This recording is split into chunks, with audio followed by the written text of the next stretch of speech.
Did you know there was actually two separate eras of piracy? The first one lasted from around 1350 to 1700, and it was based out of the Caribbean and West Africa. But this first golden age of piracy was nothing compared to the second one, which lasted from roughly 1790 to 1830 and saw pirates in pretty much every ocean on the planet. And to put it into perspective, just how big this era of piracy was, it saw more ships getting stolen than were being built during the time period. Eventually, in 1542, Spain passed a law that granted its ships armed guards to protect their cargo. These men were known as privateers or The French took a similar approach in 1620 when they sent out squadrons of warships to capture the treasure ships carrying loot from the New World back to Europe. Finally, attitudes towards piracy were also changing. In the past, pirates were seen as little more than thieves, but now they were starting to be romanticized. This was helped along by books such as General History of the Pirates, which portrayed pirates as noblemen who refused to be controlled by kings or queens. However, the organization became more and more centralized. By the end of the 1700s, there were entire fleets of pirate ships sailing the seas. However, it was an era when men and women risked everything to seek their fortune on the high seas. I also want to give a quick shout out to a supporter for supporting this channel. Be sure to subscribe for more videos like this one. Thanks for watching. Though romanticized in modern times, the reality of piracy was a dangerous and often brutal profession. From the infamous pirates of the Caribbean to the lesser-known privateers of the African coast, these swashbuckling adventurers left an indelible mark on maritime history. Their reign of terror would not last forever. Eventually, governments clamped down on piracy. They offered pirates a noble title in exchange for their treasure. Others imprisoned them or executed them. Slowly but surely, the golden age of piracy came to an end. By 1800, piracy was all but stamped out, but the legacy of the pirates lived on through stories and legends. The most famous of these was probably the Chinese pirate fleet, which consisted of hundreds of ships and tens of thousands of pirates. These pirates were organized into a sort of military force with warships, supply ships, and even hospitals. They attacked Chinese, British, and Portuguese vessels, stealing untold amounts of treasure. This book became so popular that copies of it were sold all across Europe, helping to further cement the image of the swashbuckling pirate. Despite the romantic image of pirates, the reality was a lot harsher. Life on a pirate ship was tough and dangerous. The living conditions were filthy and disease ran rampant. If you survived the disease, you could as easily die in battle or by getting marooned on a desert island. But despite all of this, people still flocked to join the ranks of the pirates. In fact, during the golden age of piracy, it's estimated that 1 in 5 sailors would become a pirate at some point in their career. At first,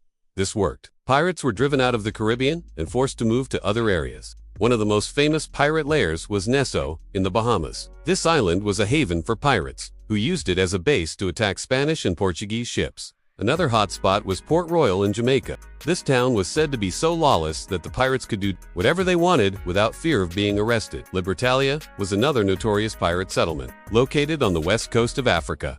This port was used by pirates to hide their booty and regroup between attacks. However, eventually, the treasure ships found another route, and the Caribbean pirates came back. So what makes this age of piracy so special?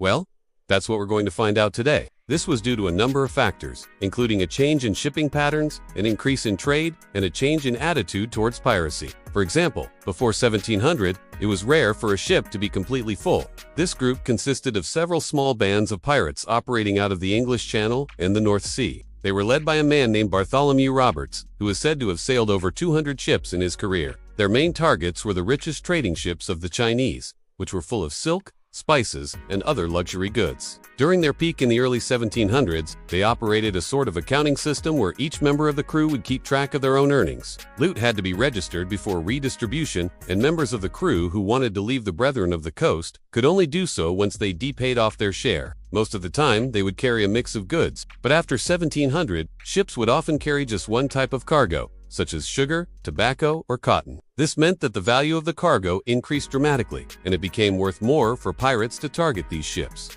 The first thing that you have to understand about the early age of piracy is that back then the world was still very different. Back then, most ships were still being powered by either oars or by wind. But over time, the thieves realized that it was easier to steal ships at sea. That's when the profession of the pirate was born. Now, don't get us wrong, these first pirates weren't quite as vicious as their later counterparts. Most of them didn't kill anyone unless they absolutely had to, but they did cause a whole load of problems for the shipping industry. To make matters worse, the governments of the day didn't really do anything to stop them. In fact, they often turned a blind eye to these thefts, especially if the targets were other European powers. In these cases, the government would simply turn a blind eye to the issue, essentially giving the pirates tacit approval to carry on. This made them extremely slow, with even large cargo ships only averaging a speed of about 4 knots, which is about 7.4 kilometers per hour, or 4.6 miles per hour. They also had to haul themselves up to shore using a crane, which took a lot longer than you think because they needed to wait for the right tides. On top of that,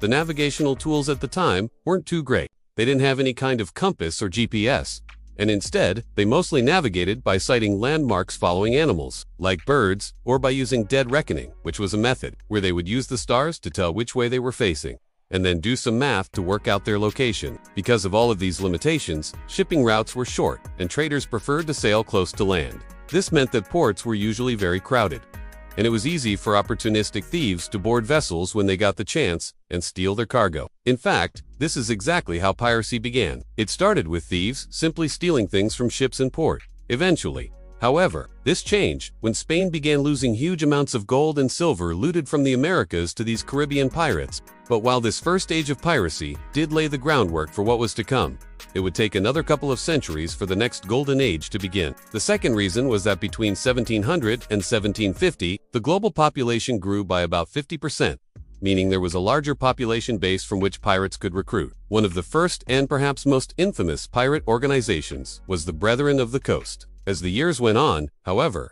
and not only were there tons of pirates, but they were causing chaos all over the world. Despite the success of the pirates, so while the golden age of piracy may have ended more than 200 years ago, its impact on history is undeniable. But what about you? What do you think was the most interesting thing about the golden age of piracy? Let me know in the comments below.